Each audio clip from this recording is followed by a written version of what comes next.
Ethan Cole stood frozen, shovel gripping tight in his weathered hands, staring at the woman before him. Behind her, smoke still curled from the burned-out adobe house, black against the Arizona sky. Two children clutched her skirt, a boy, maybe 8, with eyes that had seen too much, and a girl no more than 5, silent as stone. The woman didn't cry, didn't beg. Blood dried on her temple, dust covered her deerskin dress. But she stood straight as a pine. "I need a shovel," she said, voice steady, "to bury my dead." Ethan's chest tightened. In 15 years, he'd turned away every woman in the territory, kept his heart locked behind walls no one could breach. But something in her calm, this Apache widow, who should be broken, made him unable to look away, where he heard himself ask. She pointed to the earth beside the ruins. "I'll help you," Ethan said, not knowing he'd just changed everything. Leave a like and share your thoughts in the comments along with the city you're watching from now. Let's continue with the story. 10 years ago, Ethan Cole had been a different man. The kind who laughed easy, who talked to neighbors, who believed the world was mostly good. Then he came home to find Rebecca lying in a pool of blood. Their small house shisked, her last words, barely whispered, "Promise me. Live again. Love again." He never did. Sheriff Wade Donovan, his friend of 20 years, investigated, concluded it was drifters, and the case went cold. Ethan built walls around his heart, brick by brick, turned away every woman who showed interest. Margaret Wilson had asked him to dinner 5 times. His answer never changed, "I don't need a wife, ma'am." 3 months after Rebecca's death came the night Ethan couldn't remember. He'd gotten drunk for the first and only time, trying to drown the grief that was eating him alive. When he woke at dawn, he was in the desert beside a freshly dug hole. A dead man lay next to him, Apache, judging by the leather bracelet and deerskin clothing. Blood stained Ethan's hands. A shovel lay nearby. Panic seized him. Had he killed this man while drunk? He couldn't remember anything after the 4th bottle. Terrified and ashamed, he buried the body and rode home, vowing never to touch whiskey again. The guilt became another wall, another reason to stay alone. 6 months ago, in the dead of night, Ayanna heard the horses. She pulled her children close as rough hands dragged her husband Takota from their home. 8-year-old Casa tried to scream. She clamped her hand over his mouth. Through a crack in the door, she watched them hang her husband from a cottonwood tree while they laughed. One wore a sheriff's badge, but she couldn't see his face in the darkness. After they left, she cut Takota down with shaking hands, but he was already gone. She had no way to move him, no place to bury him properly. So she took her children and ran. For 6 months they drifted, doing odd jobs, sleeping in barns, always moving.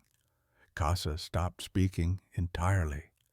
Little Nalin asked every night when Papa was coming back. Ayanna told her he was playing among the stars. When they finally found shelter with Takota's elderly mother, she thought they might survive. Then 3 days ago, riders came again.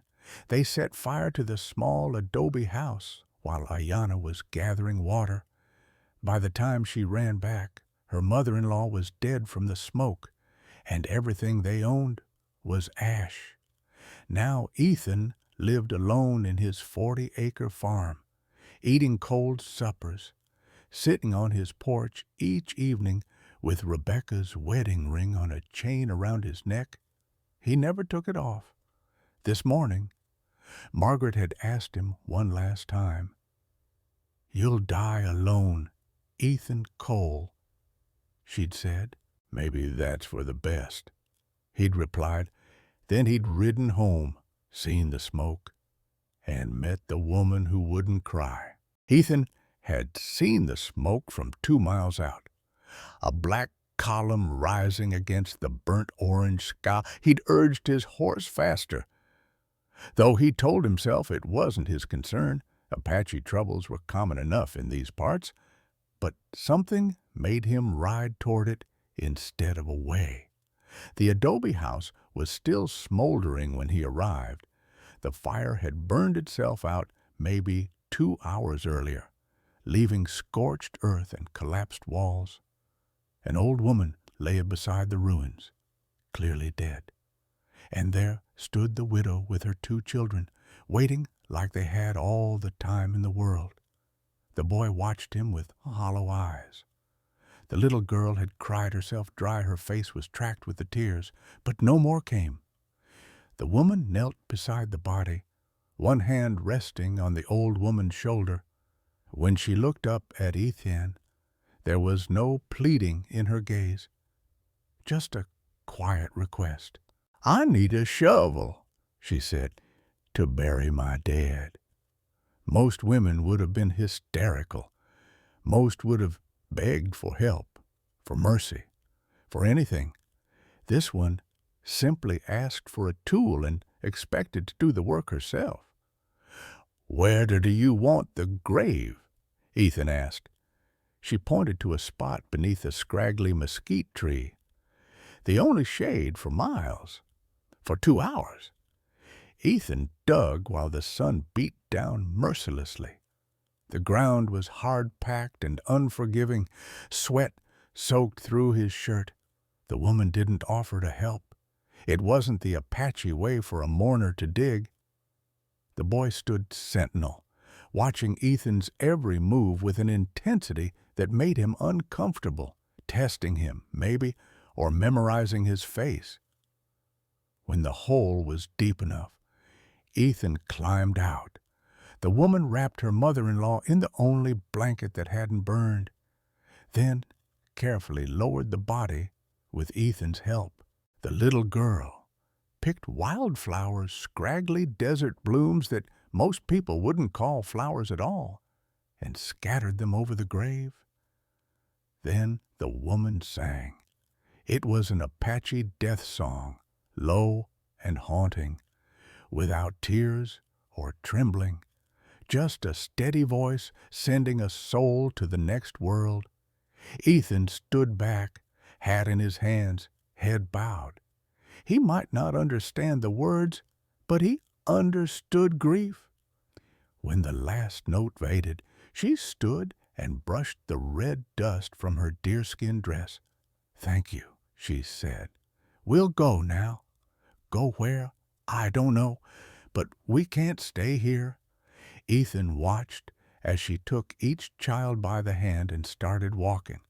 No horse, no supplies, no destination. Just 3 people walking into the desert in the late afternoon heat. The little girl stumbled after 5 steps. Exhausted, her mother picked her up without breaking stride. Ethan turned toward his horse, mounted. He had his own problems, the farm, the loneliness he'd chosen, the walls he'd built. This wasn't his concern. He made it 5 yards before he stopped. He sat there for a long moment, watching the woman's back as she walked away. She didn't look back, didn't slow down. She'd asked for a shovel, and he'd given it. She expected nothing more. That's what made him call out, "Wait!" She stopped, but didn't turn around.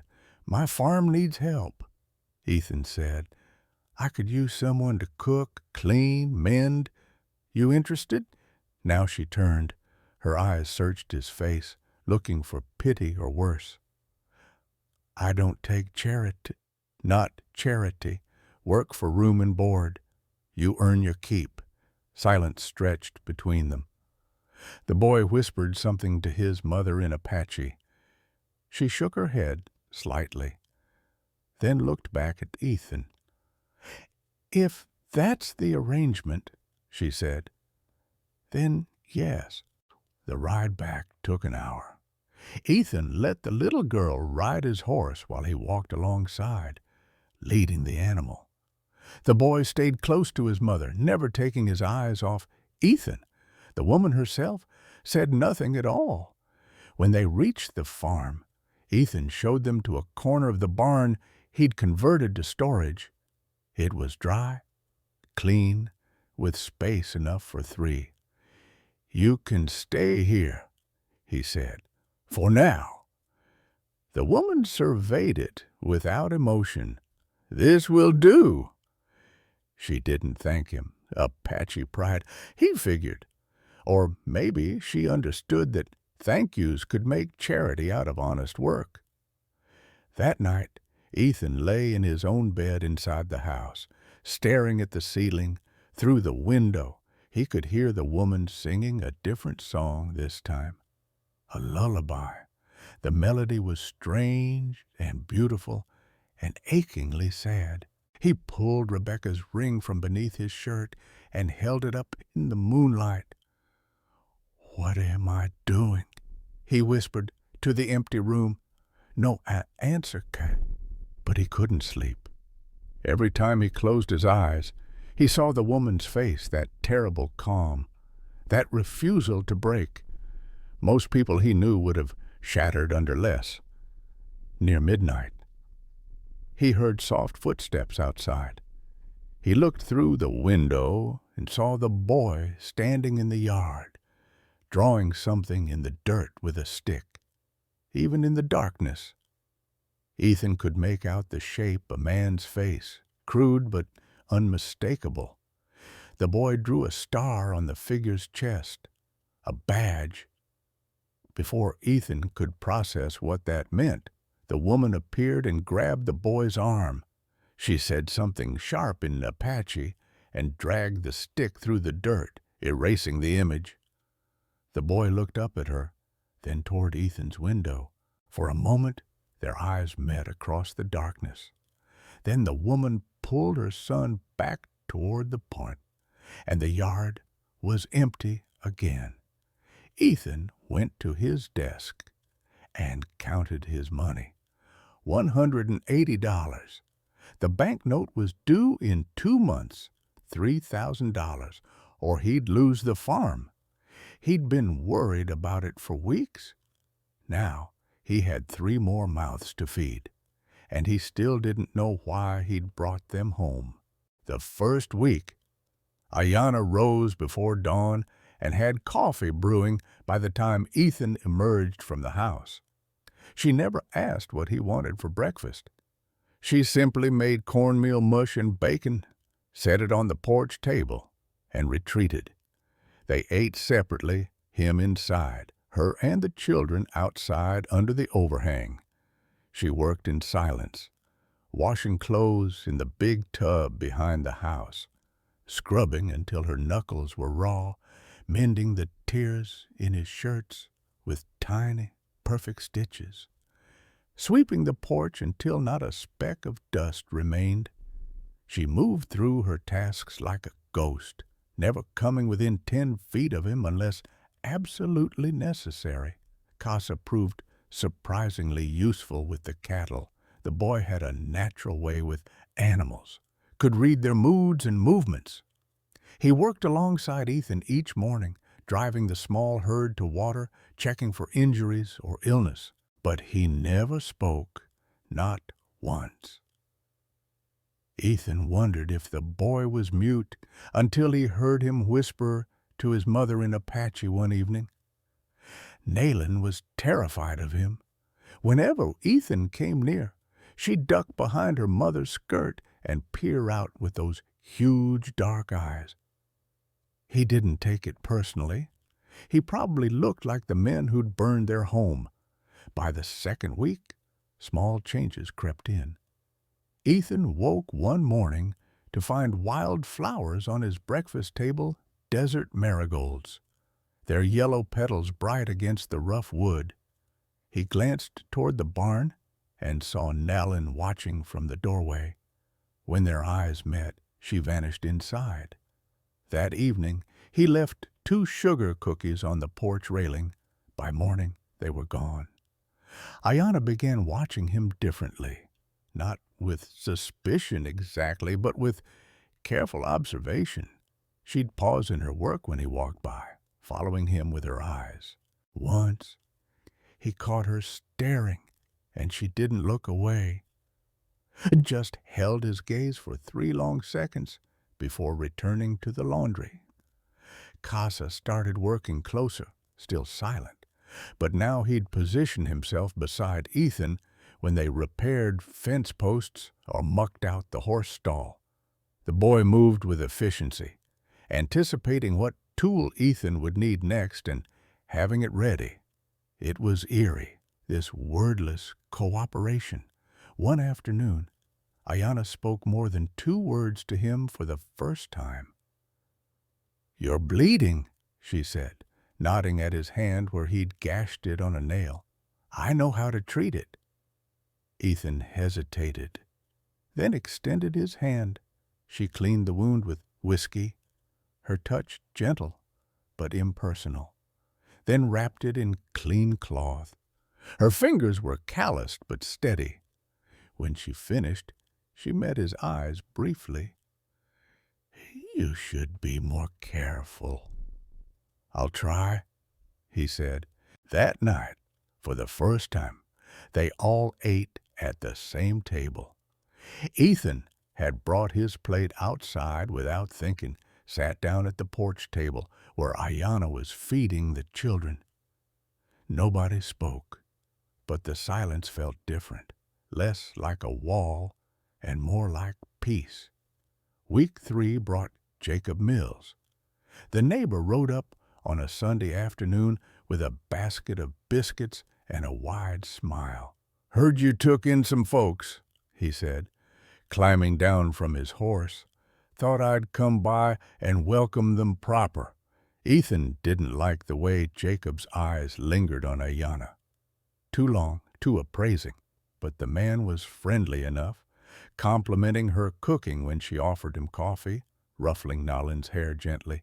"You're doing a good thing here, Ethan," Jacob said as he left. "Helping these unfortunate people. Not many men would." "They're not charity cases," Ethan said flatly. "They work." Course. Jacob mounted his horse. "Still, folks in town might talk. You know how people are about Indians these days."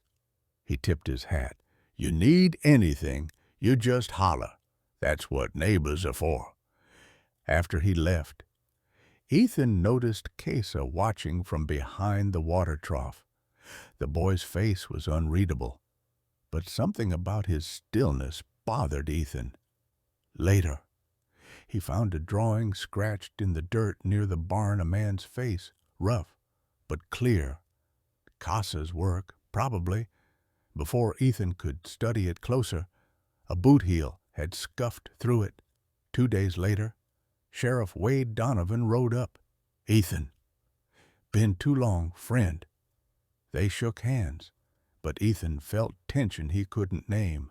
Wade was his oldest friend. They'd served together in the war, survived hell side by side. But something in the sheriff's smile didn't reach his eyes anymore. "Heard you got yourself some help," Wade said, glancing toward the house where Ayanna was visible through the window. His expression hardened. "That an Apache woman?" "My housekeeper," Ethan said carefully. Wade's jaw tightened. "Might want to be careful there. There's a warrant out for an Apache widow. Killed a white man, they say. $500 reward." He leaned closer. "You seen anyone like that around?" "No." Good. Wade straightened. "Just keep your eyes open. Indians are tricky. Can't trust them." He started to mount his horse, then paused. "Oh, and Ethan Banks getting anxious about that loan. Fletcher mentioned it to me yesterday. Said your payment's coming due soon." "I'm aware." Just looking out for you, friend." Wade tipped his hat and rode off. Through the window, Ethan saw Casa standing rigid, staring at the sheriff's retreating back. The boy's hands were clenched into fists, his whole body vibrating with barely controlled rage. It was the most emotion Ethan had seen from him. That night, after the children were asleep, Ethan found Ayanna sitting outside the barn. "We need to talk," he said. She stood, waiting. The sheriff mentioned a warrant for an Apache widow wanted for murder. "That you—" Silence stretched between them. Finally, she nodded. "I didn't kill anyone, but they say I did." "Who's they?" "The men who killed my husband." Her voice was steady, matter-of-fact. "They hanged him in the middle of the night. Said he'd stolen cattle, but it was a lie. After they burned our home and told everyone I'd killed a white man, made it legal to hunt me." "Why would they do that?" She looked at him directly. "Because dead Indians don't own land, and our land had something they wanted." Ethan felt cold despite the warm night. "Why didn't you run farther, leave the territory?" "Run where?" She laughed bitterly. "This world has no place for Apache. Nowhere's far enough." He should send her away, should distance himself from this trouble before it consumed him. But when he opened his mouth, different words came out. "You'll stay. I won't let anyone take you." Why? The question was simple, direct. "You don't know me." He didn't have an answer, or rather, he had several answers, and none of them made sense. Because she didn't cry. Because she stood straight when she should have been broken. Because when she looked at him, she saw a man, not a savior or a fool. "Because it's the right thing," he finally said. After she went back to the barn, Ethan sat on his porch in the darkness, Rebecca's ring heavy against his chest. He'd kept everyone at arm's length for 10 years. Now he'd just promised to protect a woman and 2 children, so he barely knew, against men who'd already killed once. Near midnight, he heard the creak of his front door. He froze, then crept inside. The house was dark, but moonlight revealed a small figure standing by the wall where Ethan kept his rifle. As the boy's hand moved to the ammunition box, he took a single bullet, slipped it into his pocket, and turned to leave. He froze when he saw Ethan in the doorway. They stared at each other. Ethan could see it in the boy's eyes, rage, grief, and deadly determination. Casa wasn't taking that bullet for protection. He was taking it for revenge. Finally, Ethan stepped aside, let the boy pass.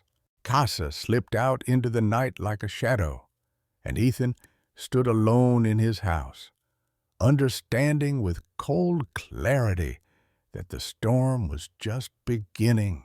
Harrison Fletcher arrived on a Tuesday morning, riding in a polished carriage that looked obscene against the dusty farmland. He brought 3 men with him, hired muscle, from the look of them, and a leather portfolio thick with papers. "Ethan Cole," Fletcher announced, climbing down with the careful movements of a man who rarely did physical labor. "We need to discuss your outstanding debt." Ethan met him in the yard, aware of Ayanna watching from the garden where she'd been pulling weeds. "I know when it's due. I've got 6 weeks. Actually, you've got 30 days. I'm calling in the loan early." Fletcher smiled without warmth. $3,000. Full payment by month's end, or I take the farm. "You can't do that. The contract says I can accelerate payment if I have reasonable concern about default. You've missed 2 installments already. Ethan, that's reasonable concern. Fletcher's eyes drifted to Ayanna. And I see you're harboring an Indian. That shows poor judgment. Makes me wonder about your stability. Ethan's hands clenched.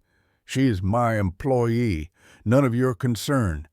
Everything's my concern when my money's involved.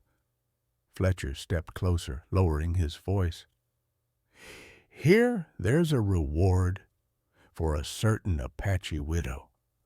$500. Now, I'm a reasonable man. You hand her over. I'll reduce your debt by that amount, plus whatever value those children might fetch at the right market. Ethan's fist connected with Fletcher's jaw before he'd consciously decided to swing. The banker staggered back, blood trickling from his lip. The 3 hired men moved forward, but Fletcher raised his hand. No need for that, boys. He dabbed at his mouth with a handkerchief, still smiling. Mr. Cole just bought himself some trouble. 30 days. Ethan, have my money or lose everything your wife built. After they left, Ethan stood, shaking in the yard. Ayanna approached slowly. I'll leave, she said quietly. I won't let you lose your home for me. You'll stay? I'll find the money. But finding $3,000 in 30 days proved impossible. The first week, he sold 8 of his 12 cattle at the livestock market. He got $240, far less than they were worth. But no one wanted to deal with the Indian lover. He worked odd jobs in town, repairing fences and clearing brush, but earned only $50 before word spread and the work dried up. The second week, he tried to sell his wheat harvest early, accepting a fraction of the fair price. He lost money on the transaction. Every door he knocked on closed a little faster when people heard his name. Ayanna worked twice as hard, as if labor could somehow solve the problem. She never complained, never asked about the debt. But he saw the worry in her eyes. She understood what losing the farm meant. The third week brought the crisis with Nalin. The little girl woke one morning, burning with fever, her small body convulsing with chills. Ayanna tried as every remedy she knew, willow bark tea, cool compresses, prayers in Apache, but nothing helped. By evening, Nalin was barely conscious.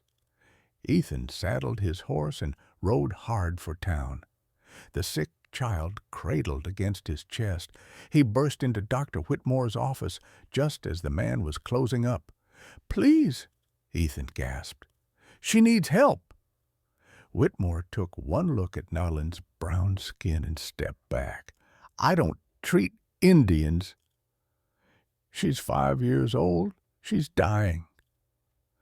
"Then find an Indian medicine man." The doctor began putting on his coat. "I have standards, Mr. Cole. I took an oath to help people, not animals." Something inside Ethan snapped. He grabbed the doctor by his collar and slammed him against the wall.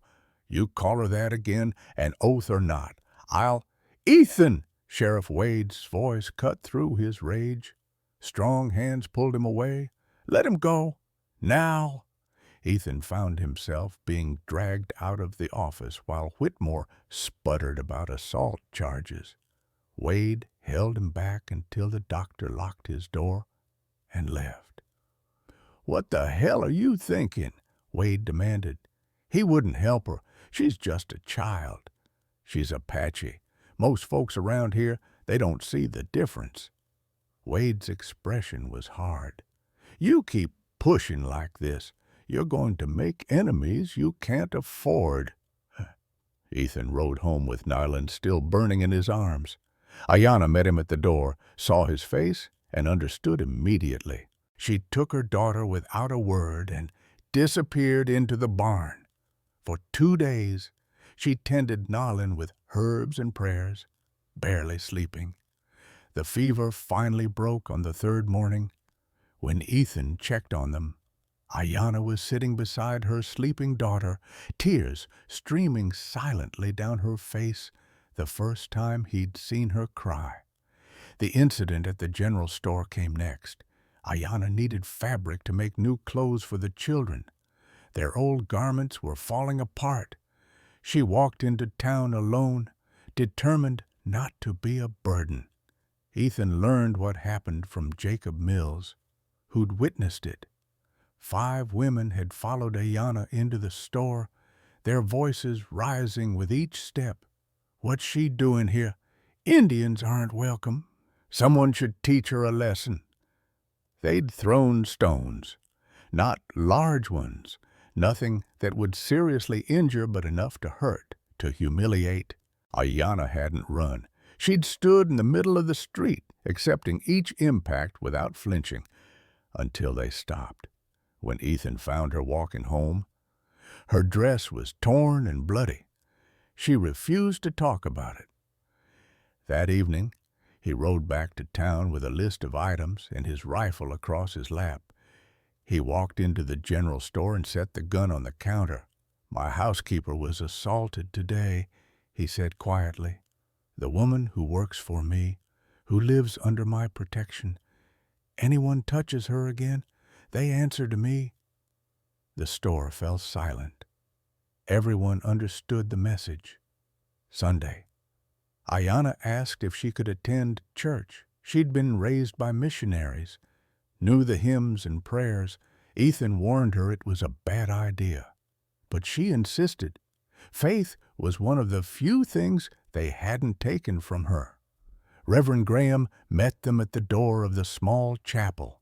He was an old man, weathered by years of prairie sun, his expression carved from granite. "I'm sorry," he said, not sounding sorry at all. "The Lord's house isn't for heathens." "I'm baptized," Ayanna said softly. "I know the scripture. I just want to pray." "The answer is no." Nayland began to cry. "I want to pray for Papa," she sobbed. "Please, I want to talk to Papa." Graham didn't budge. Ethan picked up Nayland and carried her away while she wailed into his shoulder. Behind them, the church bells rang for service, and Ethan wondered what kind of God lived in that building. The dog died on a Thursday. Casa had found the puppy abandoned near the road and brought it home, feeding it scraps and teaching it tricks. It was the first time Ethan had seen the boy smile. For 2 weeks, the dog followed Casa everywhere, sleeping beside him at night. Then one morning, they found it dead near the water trough. Poisoned? Clearly, someone had laced meat with something toxic and thrown it into their yard during the night. Casa carried the small body to the barn and buried it himself. He didn't cry, didn't rage, just dug the hole with mechanical precision and covered it over. But that night, Ethan heard sounds from the barn, not weeping, but something worse. The dry, silent agony of a child who'd learned tears were useless. Jacob Mills came by later that day. "Heard about the dog. Shame. Probably got into rat poison or something." Casa stared at Jacob with such hatred that the man actually stepped back. Ethan saw it, then recognition in the boy's eyes. He knew Jacob was lying, maybe even knew Jacob had done it. But Casa said nothing, just turned and walked away amidst the cruelty. Small moments of grace appeared. One evening, Ethan took Casa out past the fence line to teach him to shoot properly. The boy had proven he could handle a weapon, but he needed training if he was going to protect his family. After the third shot hit the target, Casa lowered the rifle and spoke, "Thank you, sir." Ethan nearly dropped his own gun. The voice was clear, unaccented, perfect English. You can talk. Yes, sir. I just don't. Casa looked up at him, those old eyes in a young face. Mama said silence keeps us safe, but I'm tired of being safe. I want to be strong. Strength isn't just violence. I know. You're teaching me that, too. Another evening, Ayanna tried to show Ethan how to make Apache-style cornbread. She mixed the batter with practiced ease while he attempted to follow her instructions and failed miserably. When he burned the first batch to charcoal, she laughed a genuine surprise sound that transformed her face. He found himself laughing too, for the first time in he couldn't remember how long. The third week ended with Nayland presenting Ethan with a bracelet she'd woven from dried grass and colored threads salvaged from Ayanna's sewing kit. In Apache tradition, it was a gift given to family members, particularly fathers. For you, Papa, she whispered, her small hands trembling. Ethan knelt down to her level. I'm not your papa, sweetheart. You are now, she insisted. He tied the bracelet around his wrist. That night, for the first time in 10 years, he took Rebecca's ring off the chain around his neck and placed it in his drawer. Not forgotten, but no longer a chain, holding him to the past. The question came on a quiet evening after the children had gone to sleep. Ethan sat on the porch watching the stars, and Ayanna emerged from the barn. She'd been doing that lately, sitting with him after dark, not talking, just sharing the silence. Tonight, she sat closer than usual. Only 5 feet separated them now. I need to ask you something, she said. Go ahead. Do you want a wife? The question hung in the cooling air. Or do you just want someone to keep your house while you hide from the world? Ethan's throat tightened. He stood abruptly, walked to the porch railing. His hands gripped the wood until his knuckles went white. Minutes passed. Ayanna didn't move, didn't press, just waited. Finally, he turned to face her. I don't know. I'm afraid too, she said. Afraid I'm just a burden. Afraid you're helping me out of pity. I need to know what this is. Ethan, I need to know if I should prepare my heart for something real or keep it locked away like yours. I need time. She nodded and stood. Time is something I can give. She walked back toward the barn, pausing at the door. But not forever.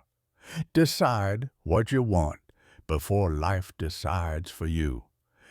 After she disappeared inside, Ethan sat alone on his porch.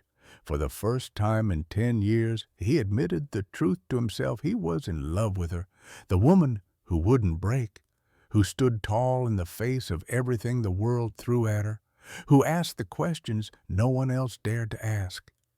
He just didn't know if he was brave enough to do anything about it. The deadline arrived like an executioner. Fletcher rode up with 4 men at dawn, their horses kicking up red dust that settled over everything like dried blood. Ethan met them in the yard, Ayanna visible through the window behind him. Cassia and Nalin pressed against her sides. Time's up, yeah. Cole, Fletcher announced, climbing down from his horse. His jaw still bore a faint bruise from where Ethan had hit him. $3,000? Now, give me 2 more weeks. No. Fletcher pulled papers from his coat. This farm belongs to the bank as of today. You have until sunset to vacate. Please, I just need unless. Fletcher interrupted, his smile cold and calculated. You'd like to reconsider my previous offer. Hand over the Indian woman and her brats. $500 for her, maybe 200 for the children. That's 700 off your debt. Gives you more time to raise the rest. The morning air went deathly still. Through the window, Ethan saw Casa put his hand on something, probably the knife Ethan had given him for work. Ayana's face remained impassive, but her arms tightened around her children. Ethan drew his revolver and fired into the air. The shot cracked like thunder, sending Fletcher's horse rearing and the hired men reaching for their weapons. "Get off my land," Ethan said, his voice perfectly calm. "You want this farm. You'll take it over my dead body." Fletcher's face flushed purple. "You're choosing a savage over the house your wife built. I'm choosing her," Ethan said. "And if you ever call her that again, the next shot won't be a warning." After they left, Ethan stood trembling in the yard, the full weight of what he'd done settling over him.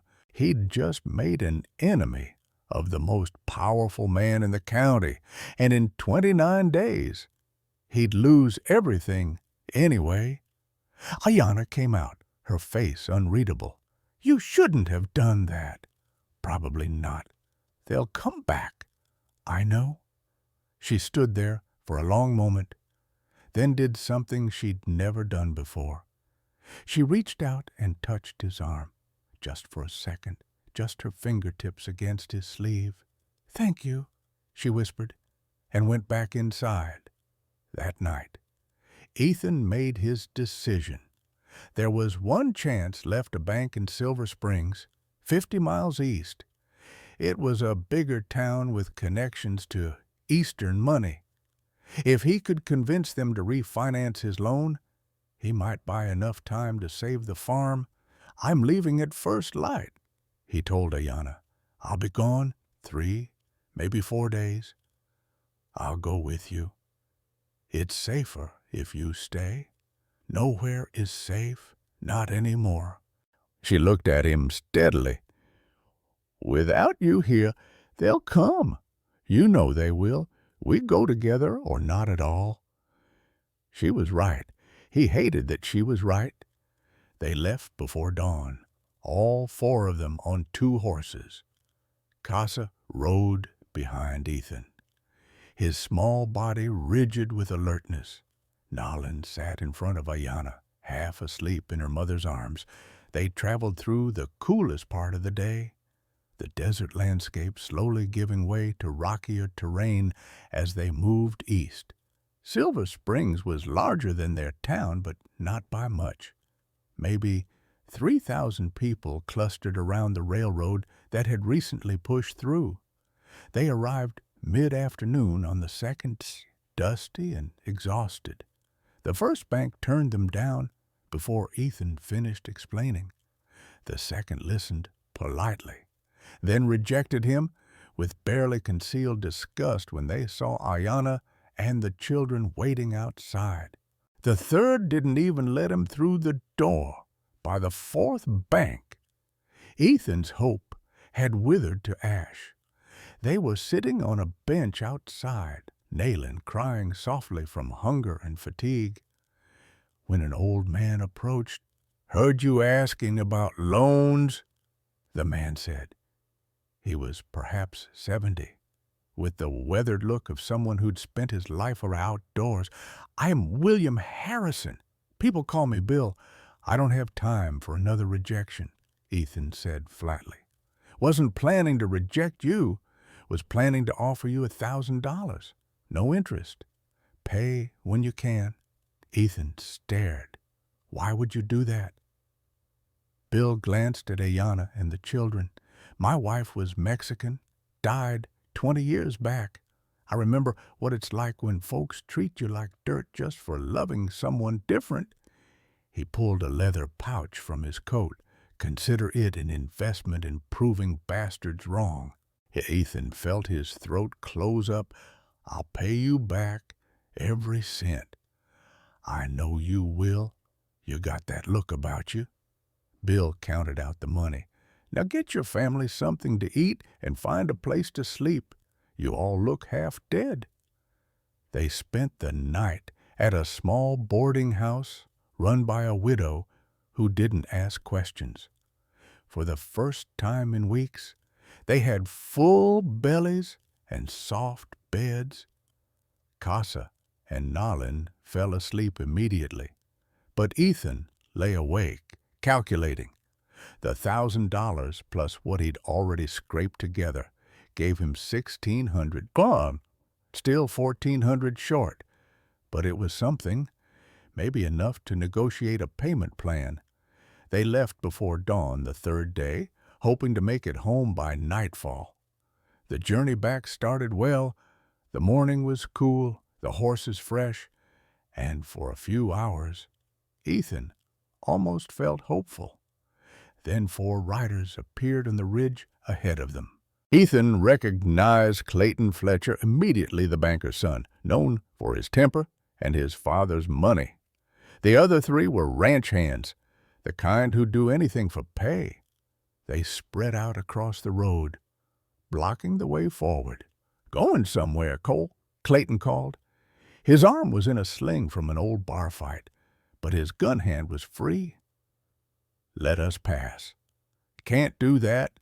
Father says you got something that belongs to him. Figured we'd collect." Ethan's hand moved to his revolver. "Over my dead body." "That can be arranged." Clayton spurred his horse forward. Everything happened fast. Clayton lunged for Ayanna's horse. A gunshot cracked Casa, firing from behind Ethan with the pistol he'd hidden in his jacket. The bullet caught Clayton in the shoulder, the same side as his sling, and he howled. Ethan drew and fired, hitting one of the ranch hands in the leg. Another charged from the side. Ethan's horse reared, throwing him. He hit the ground hard.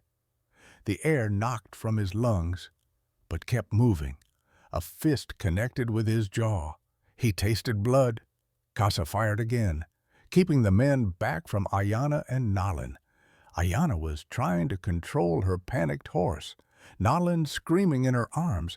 Clayton, bleeding from his shoulder, pulled a knife and advanced on them. Ethan saw it happen as if in slow motion.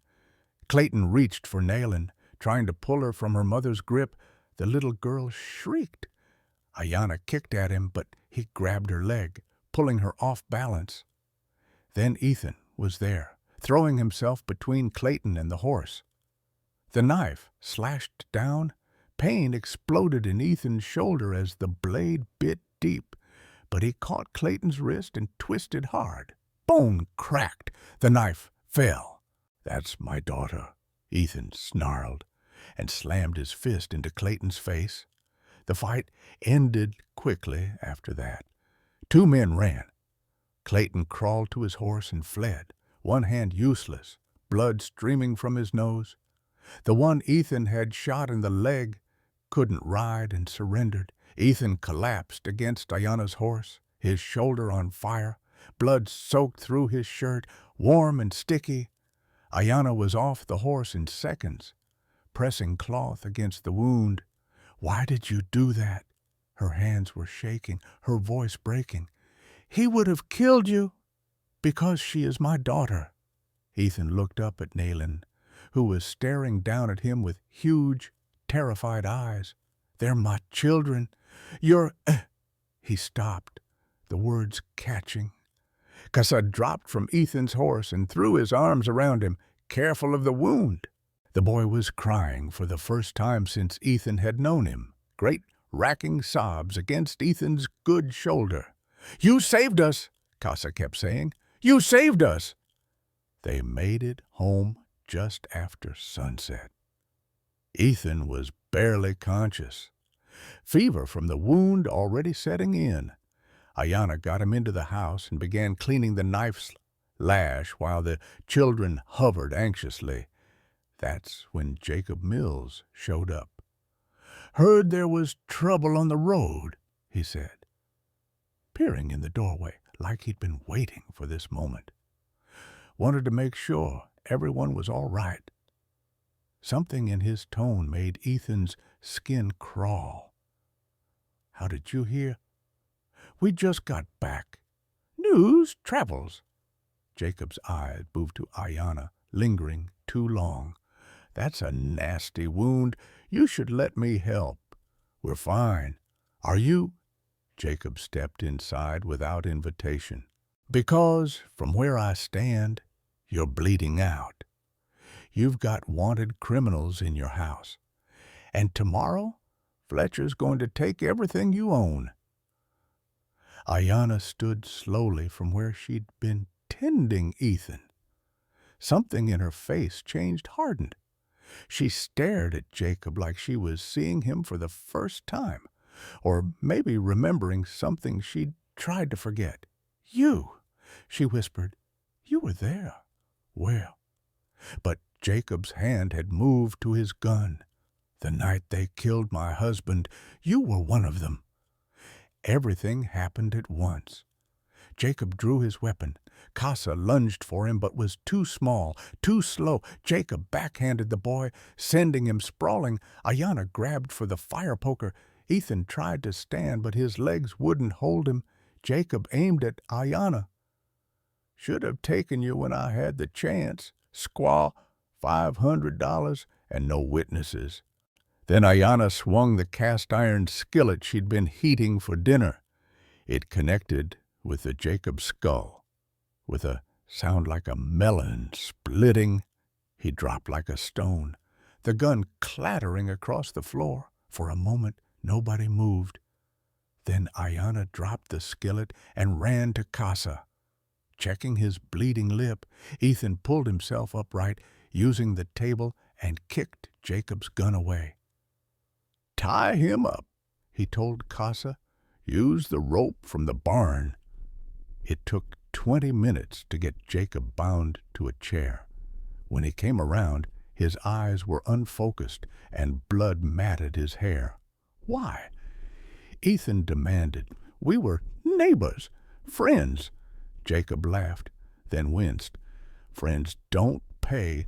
Wade offered me $200 to watch you, another $300 when I brought them proof the squaw was here. The name hit Ethan like a punch. Wade Sheriff Donovan. Who do you think runs things? Jacob's voice was slurring, but venom cut through.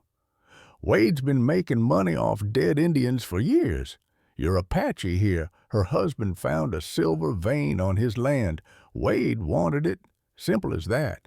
Wade wouldn't what kill. He's been doing it since the war. Jacob's pat blood. Wake up, Cole.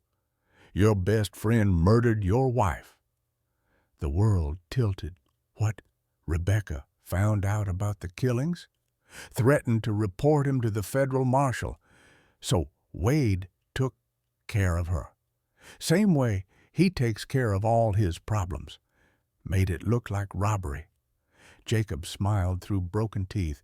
You've been grieving over your murdered wife for 10 years, and your best friend's the one who slit her throat. Ethan couldn't breathe, couldn't think. The room spun, and he gripped the table to stay upright. Rebecca. 10 years of grief and guilt and loneliness, all built on a lie. Ayanna's hand found his, steadied him. Is he telling the truth?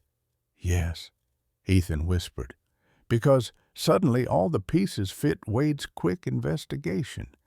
His insistence on drifters, his warnings to leave it alone. God help me. Yes, then we know who we're fighting, she said quietly. Ethan looked at her, this woman who'd lost everything to the same monster that had destroyed his life.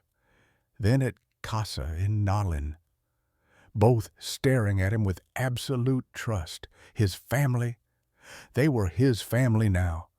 Get the children to the root cellar, Kiktib, he said. I'm going to town. Not like this. You can barely stand. I don't care. His voice came out hard as iron. Wade took 10 years from me. He took your husband. He's taken enough. Then we go together, Ayanna. Together, she repeated, brooking no argument. We end this as a family, or we don't end it at all. Dawn broke cold and gray. Ethan saddled his horse while Ayanna packed supplies. He wouldn't need bread, water, bandages. They both knew this was just something to do with their hands while they avoided the truth he might not come back. Casa stood in the yard, jaw set, trying to look older than his 8 years. Ethan knelt before him, ignoring the pain in his wounded shoulder. "You're the man of the house while I'm gone. I want to come with you. I need you here. Protect your mother and sister." Ethan pressed his spare revolver into the boy's hands. "You know how to use this. Don't hesitate if you have to." Nayland clung to his leg, crying softly. "Papa, don't go. Please, don't go." The word Papa nearly broke him. He picked her up, held her close. "Papa has to go, sweetheart, but I'll come back, I promise." "You can't promise that," Ayanna said quietly. She was right, but he said it anyway. "I promise." They stood facing each other in the gray light. So much unspoken between them, and now, maybe, no time left to say it. Ethan reached out, hesitated, then gently kissed her forehead. The first time he'd shown her any affection beyond friendship. "If I don't come back—" "Don't," she interrupted. "Don't say it. You'll come back. I believe that." He mounted his horse and rode toward town without looking back. If he'd looked back, he might not have had the courage to go. The ride took an hour. Ethan used the time to build his resolve into something hard and cold. Rebecca's face kept appearing in his mind, her smile, her laugh, the way she'd looked at him like he was the best man in the world. And Wade had taken that, his friend, his brother-in-arms. The sheriff's office sat on Main Street, a squat building with barred windows. Ethan tied his horse and walked in without knocking.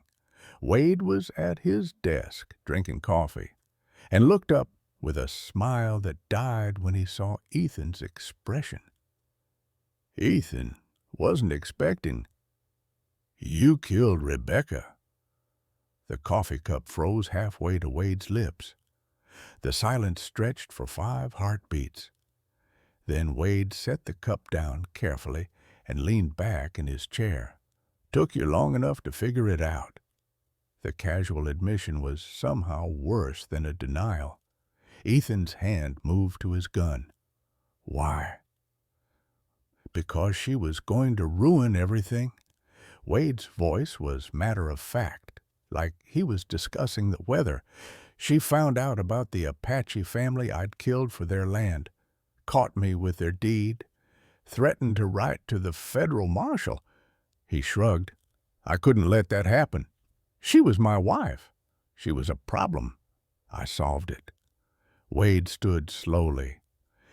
"I made it quick, Ethan. I owed you that much. She didn't suffer long." Something inside Ethan shattered. He drew his gun. Wade was faster. His first shot hit Ethan in the leg. Ethan fired back, the bullet catching Wade's shoulder, spinning him around. They both went down, blood spreading across the wooden floor. Miles away, 8 riders approached Ethan's farm. Clayton Fletcher led them, his arm still in a sling, his face twisted with rage and pain. The men spread out, surrounding the house and barn. They'd been patient, waiting for Ethan to leave. Now there was no one to stop them. "Come out, Apache," Clayton called. "Make this easy." In the sheriff's office, Ethan dragged himself across the floor toward Wade.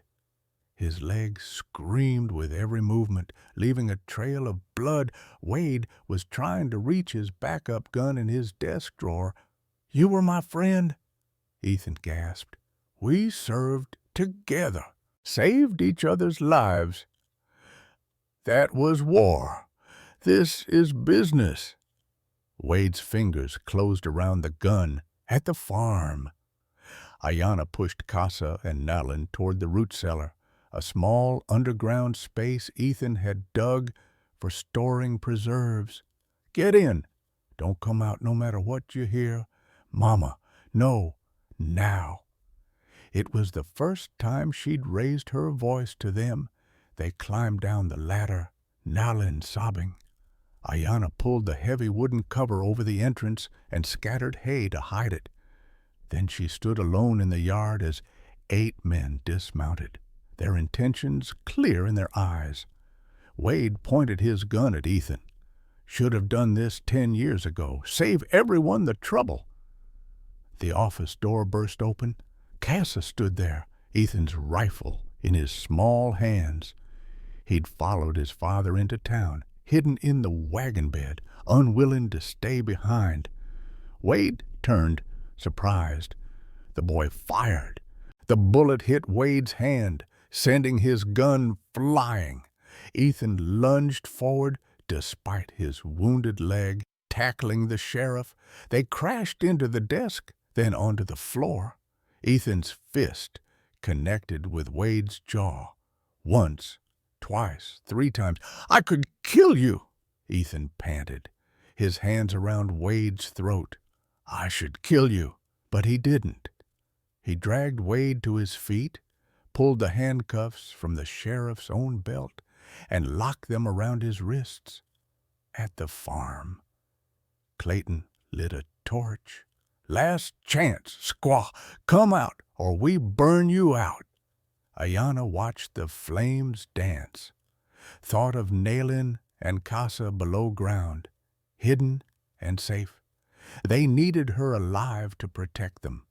If she died here, the men would search until they found the children. She opened the door and walked out, hands raised. "I'm here. The children are gone.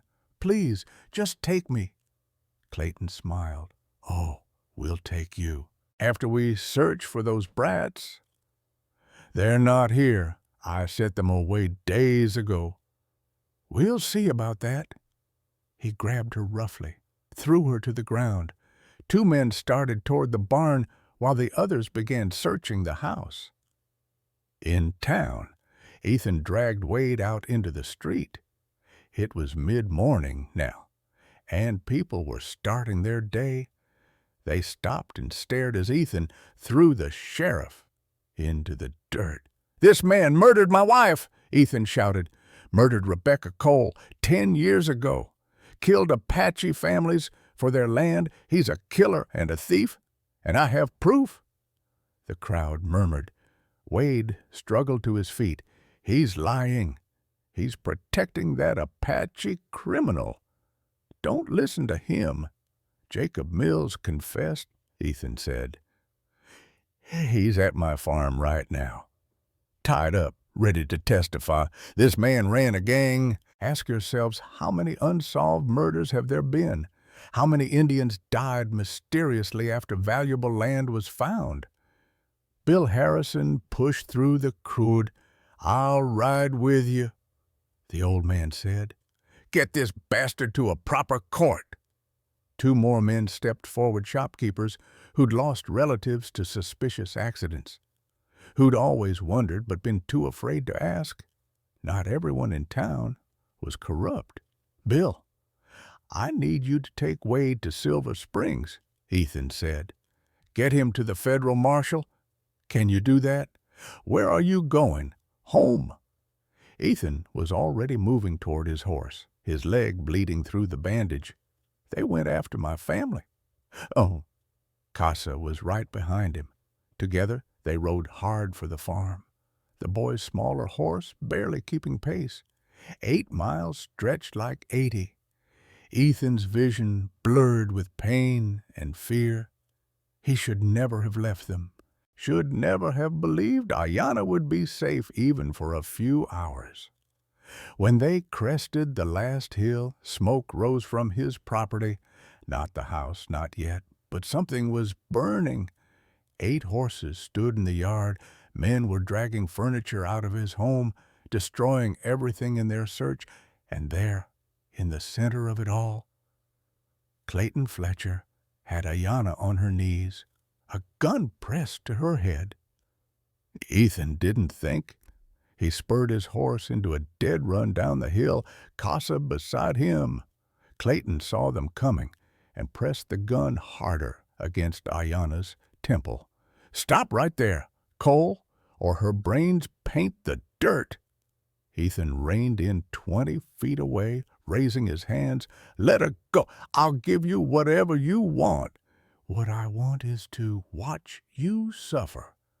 Clayton's finger tightened on the trigger, starting with her death. A gunshot cracked, but it wasn't from Clayton's gun. One of his men dropped, hit from behind. Then another shot, and another. The men scattered, looking for the shooter, and Ethan saw movement at the barn window. Casa hadn't stayed on his horse. He'd circled around during the confrontation, climbed into the barn loft, and was picking them off one by one with the rifle. In the confusion, Ayanna twisted, drove her elbow into Clayton's gut, and rolled away. Ethan charged forward, 20 feet closing in seconds. He hit Clayton like a battering ram, both of them going down hard. The fight was brutal and quick. Clayton was younger, healthier, but Ethan fought with the fury of a man protecting his family.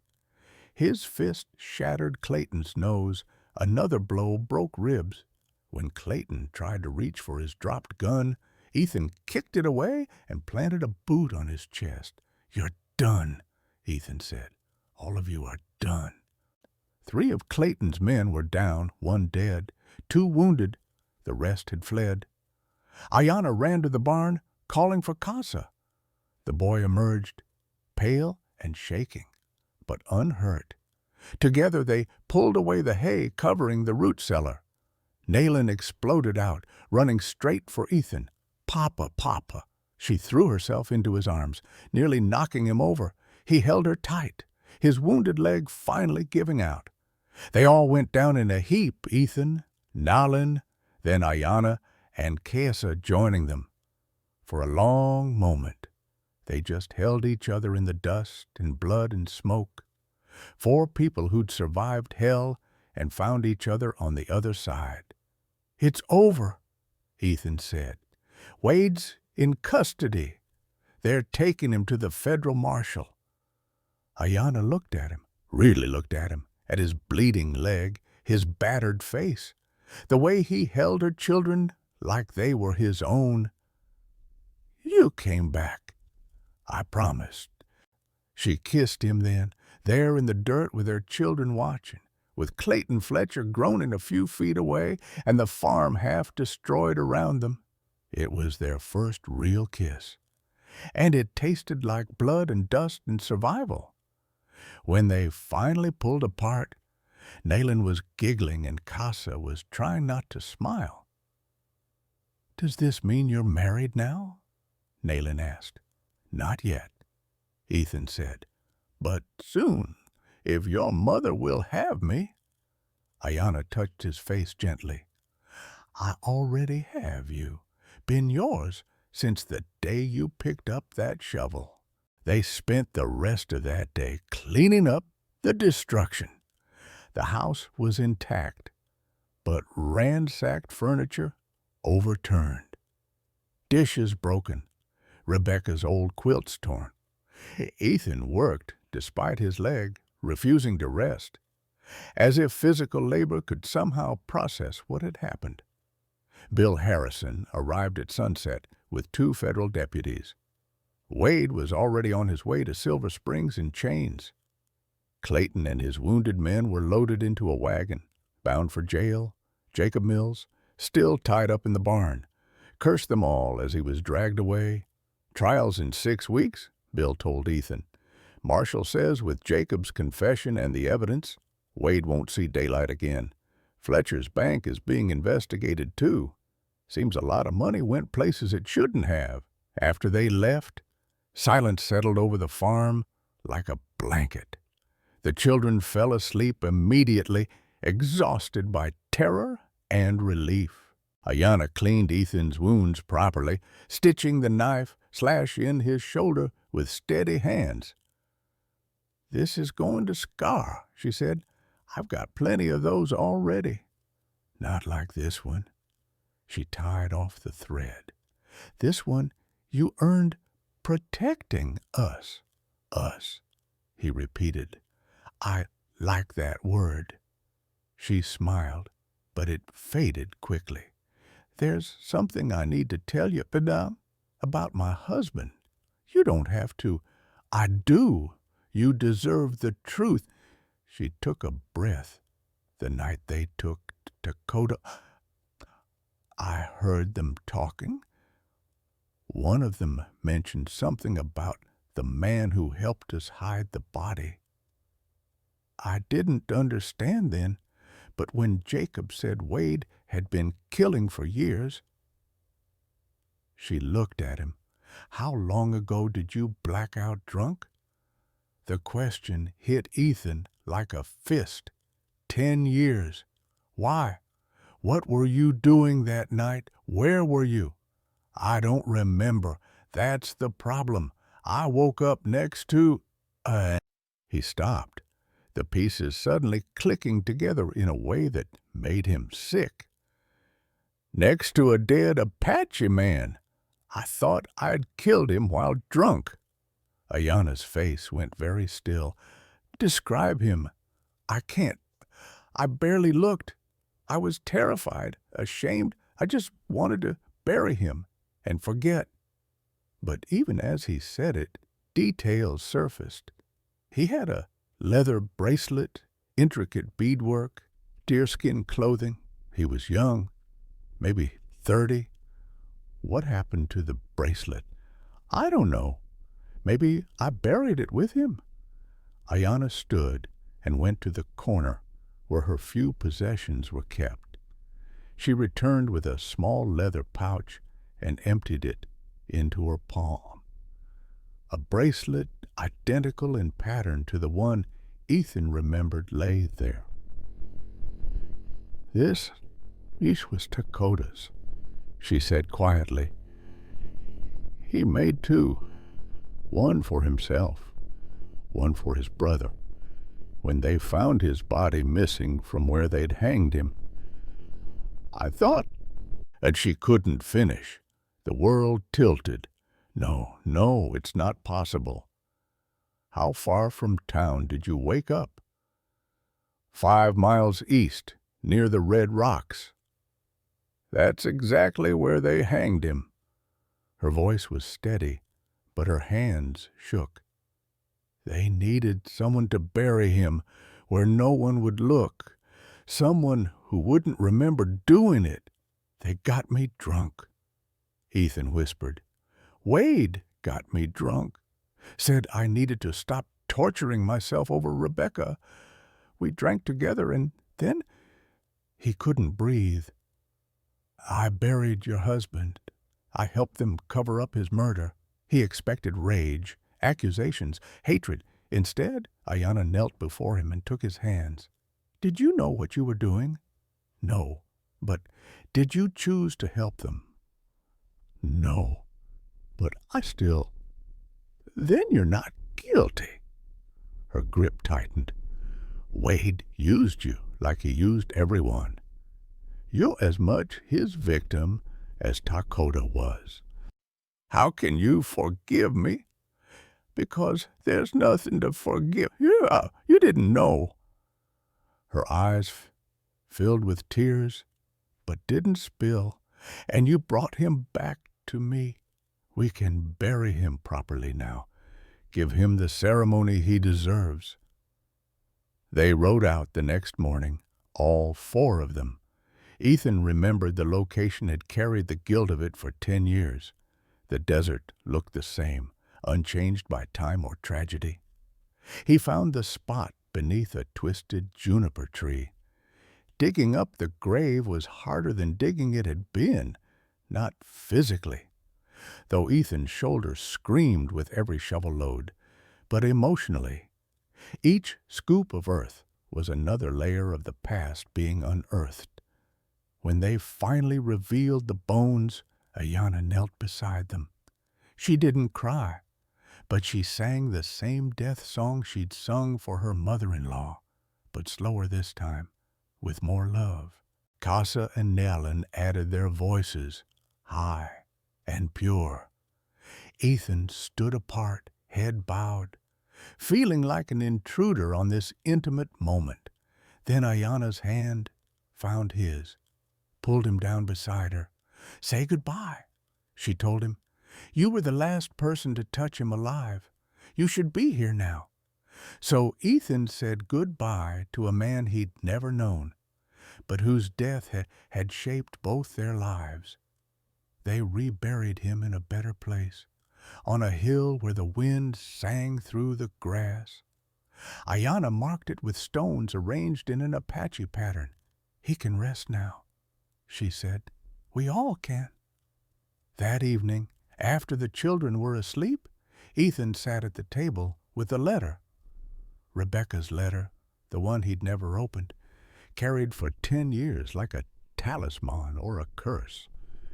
His hands shook as he broke the seal. Ayana sat across from him, silent support, as he unfolded the paper. Rebecca's handwriting, still so familiar, it hurt, covered the page. "My dearest Ethan," he read aloud, his voice breaking. "If you're reading this, I'm gone. Don't cry for me. I've known for months about the weakness in my heart. The doctor says it could stop any time. I haven't told you because you'd spend our last days worrying instead of living, and I want every moment to be full of joy, not fear." Ethan's hands clenched the paper. Rebecca had been dying anyway. Wade hadn't known he'd killed a woman who was already on borrowed time. "I know you'll lock your heart away," the letter continued. "You'll think loving again means forgetting me. It doesn't. Love isn't a finite resource. Ethan, you can love me and love someone else, and neither love diminishes the other. You'll meet someone, maybe someone very different from me. Maybe someone the world tells you not to love. Love her anyway. Love fiercely and without shame. My greatest wish is that you find happiness again. The ring I gave you on our wedding day, when you're ready, give it to her. She'll understand it's not replacing me, but honoring me. Live, Ethan. Love again. Don't let my death be the end of your life, too. You're only 40.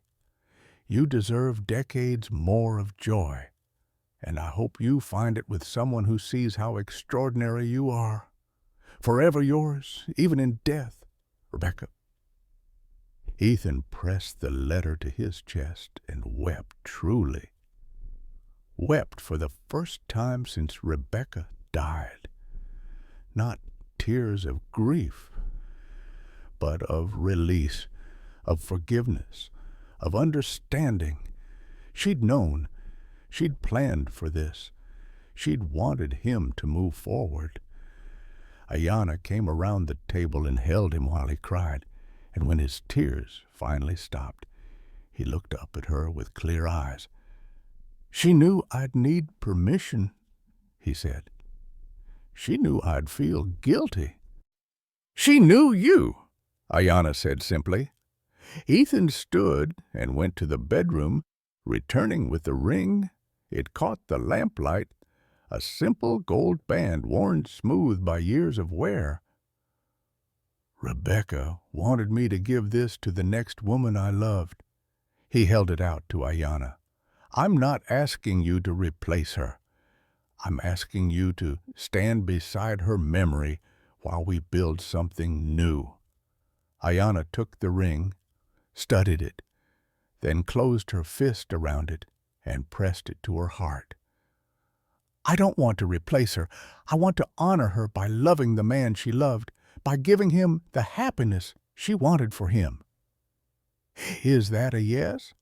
That's a yes. They woke the children and told them together.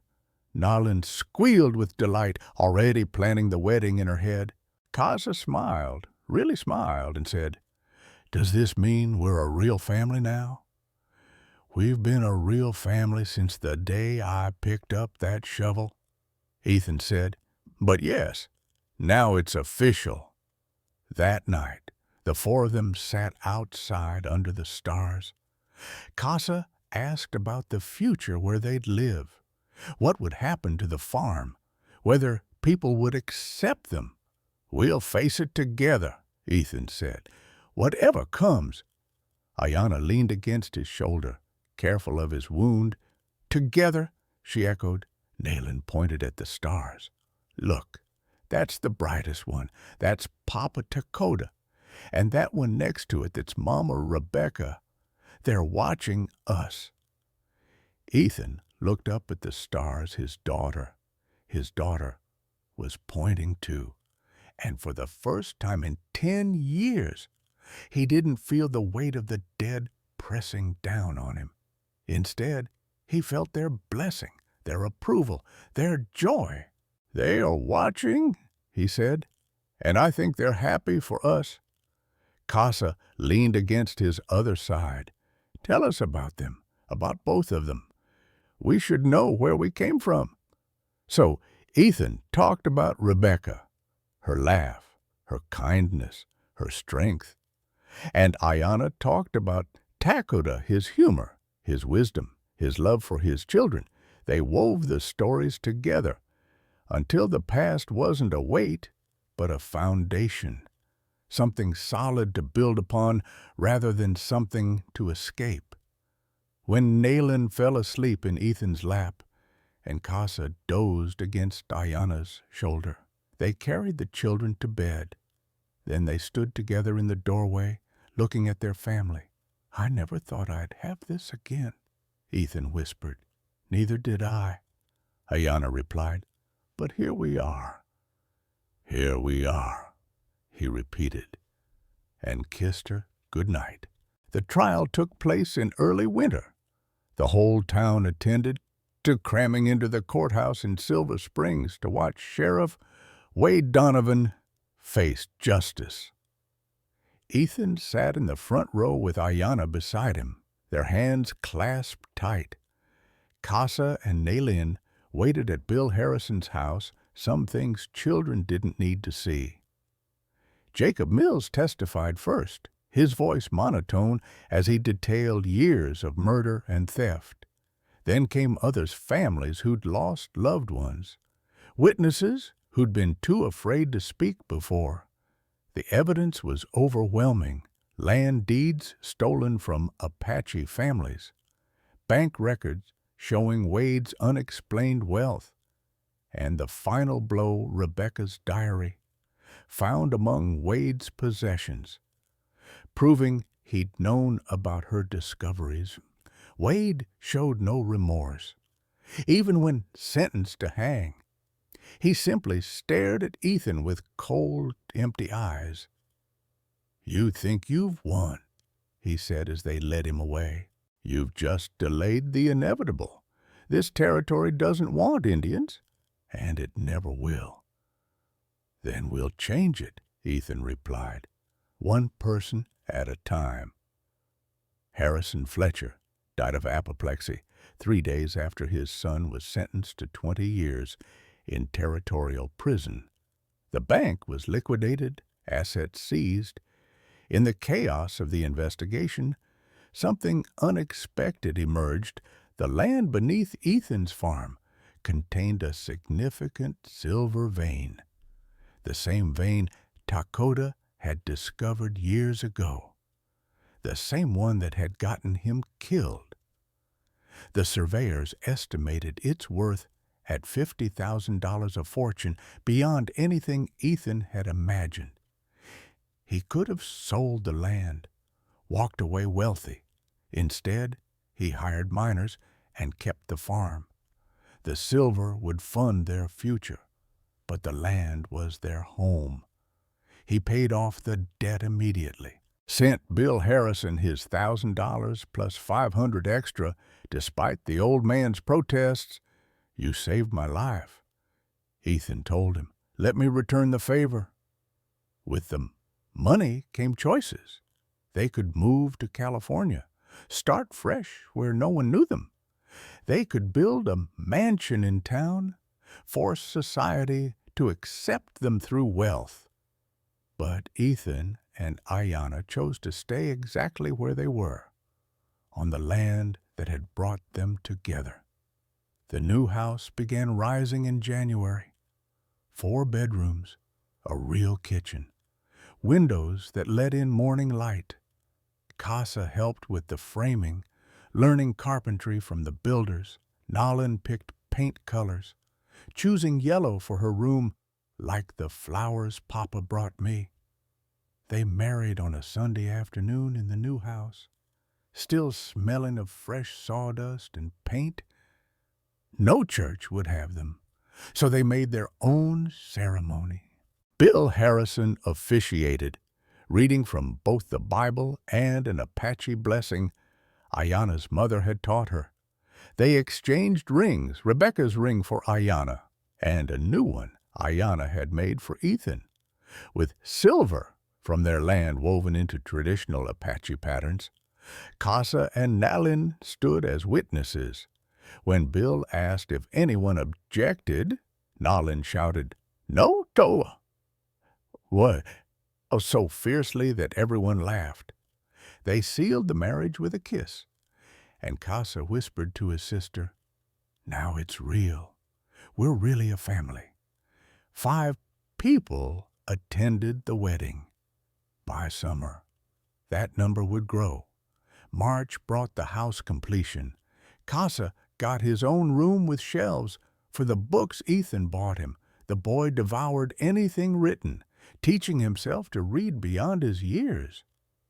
Nalin's room overlooked the garden Ayanna had started, now expanding with vegetables and flowers.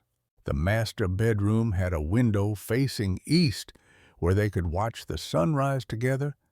In May, Ayanna told Ethan she was pregnant.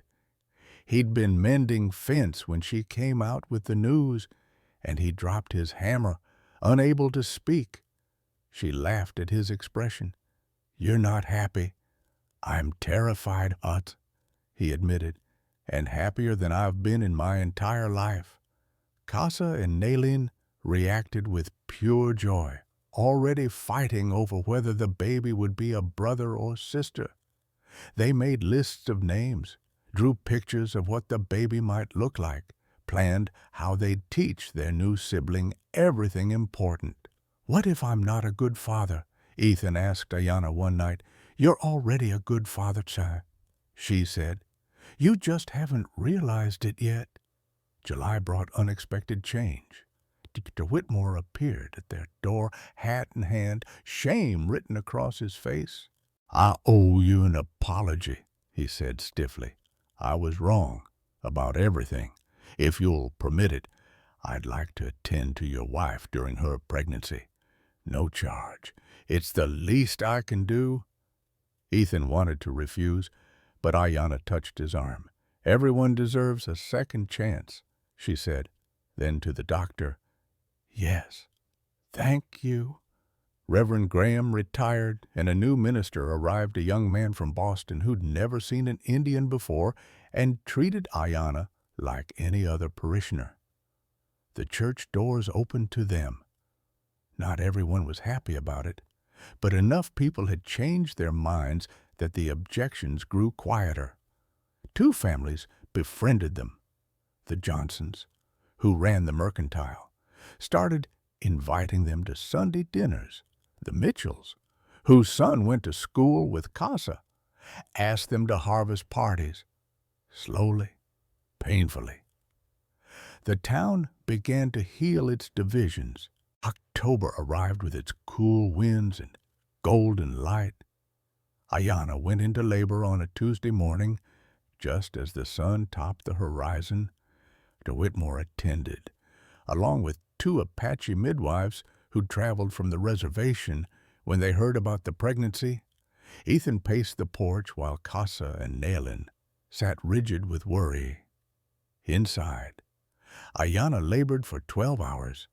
When the baby's first cry split the air, Ethan nearly collapsed with relief. Dr. Whitmore emerged, smiling genuinely for the first time Ethan had ever seen. A girl, healthy and loud. Mother's doing fine. They named her Rebecca Dakota Cole, a bridge between the past and future, honoring both the dead and the living. She had Ayana's dark hair and Ethan's blue eyes. And when Nayland held her for the first time, she declared her the most beautiful baby in the whole world. Asa was more reserved, but Ethan caught him singing Apache lullabies to his new sister when he thought no one was listening. Late August marked exactly 1 year since that first meeting. Ethan insisted they visit the graves, both Rebecca's and Dakota's. The family stood in the cemetery as afternoon light painted everything gold. Ethan placed flowers on Rebecca's headstone. "Thank you," he whispered, "for everything, for the life we had, and for the permission to have a new one." Ayana laid flowers on Dakota's grave. "You brought me to a good man. Thank you for that gift, even though it cost you everything." Casa spoke for the first time at his father's grave. "I wanted to hate the man who buried you, but he saved us instead. I think you'd like him, Papa. I think you'd be glad Mama found him." Nayland, always direct, announced to both graves, "We have a baby now. Her name is Rebecca Dakota, and she's very loud. You'd love her." Back at the farm, the garden Ayana had planted flourished impossibly in the desert heat. Flowers bloomed where nothing should grow. Desert marigolds, Indian paintbrush, evening primrose. In the center stood an apple tree, barely 2 feet tall, but already showing signs of life. "Will it grow big?" Casa asked. "It'll outlive us all." Ethan said, "Your children's children will eat apples from this tree." That evening, they gathered for dinner at the big table in their new house. 5 people now, soon to be joined by Rebecca Dakota when she was old enough to sit up. Ethan said grace, mixing Christian prayer with Apache gratitude the way they'd learned to blend their two worlds. After the children went to bed, Ethan and Ayana sat on the porch, watching stars emerge. The night was cool, but comfortable. The kind of evening that made you grateful for simple things. "Do you ever regret it?" Ayana asked, taking us in. Everything that followed. Ethan thought about the question seriously. The pain, the violence, the loss of his innocence about his best friend, the scars on his shoulder and leg that would never fully heal. But then he thought about Casa's laughter, Nayland calling him Papa, the weight of baby Rebecca in his arms, and Ayana beside him every morning. "No," he said firmly. "I regret the 15 years I wasted being alone, but I don't regret a single moment since I picked up that shovel." "I asked you a question once," she said, "about whether you wanted a wife or just shelter." "I remember." "You never really answered." Ethan turned to face her fully. "I want forever. I want to watch our children grow up. I want to hold grandchildren someday. I want to sit on this porch when we're old and gray and remember the day we met. And I want to thank whatever force in the universe brought me to that burned house at exactly the right moment." He took her hand. "I want every single day with you until there are no more days left. Is that answer enough?" Ayana smiled, the same calm smile she'd had that first day, but warmer now, full of trust and love and hope. "That's more than enough." They sat in comfortable silence, watching the stars wheel overhead. Somewhere an owl called. The wind rustled through the growing crops. Inside, a baby stirred and settled. This was peace. This was home. This was the life they'd built, from ashes and pain and stubborn refusal to give up. One more thing, Ethan said. Thank you. For what? For asking the right question, for not letting me hide, for being strong enough that I had to be strong too. He kissed her hand. For choosing me when you had every reason not to. I'd choose you again, Ayana said, every single time. Above them, the stars shone bright and steady, witnesses to their survival, their love, their future. Tomorrow would bring new challenges. The world outside wasn't finished testing them. But tonight, they had this moment, this peace, this certainty that whatever came next, they'd face it together. And that was enough, more than enough. It was everything. Ethan Cole spent 15 years saying no to happiness because he thought protecting his heart meant closing it forever. Maybe you've been there too, standing at your own crossroads, wondering if it's too late to start again. The truth is, second chances don't come with expiration dates. Ethan thought his story ended when Rebecca died, but it was really just the intermission. Ayana didn't ask him to forget his past. She asked him what he wanted for his future. And that simple question changed everything. This story isn't just about the Wild West. It's about anyone who's ever lost something precious and wondered if joy could find them again. It's about the courage it takes to say yes when life offers you another chance at love, at family, at hope. Rebecca's final gift to Ethan was permission to live fully again. And maybe that's what we all need to hear. Loving again doesn't erase the past. It honors it by refusing to let grief write the final chapter. Your heart is stronger than you think, and happiness is still waiting, even in the places you least expect it. Have you ever had to choose between staying safe in loneliness or risking your heart again? What would you tell someone afraid to open their heart after loss? Share your thoughts below. Your story might be exactly what someone else needs to hear today.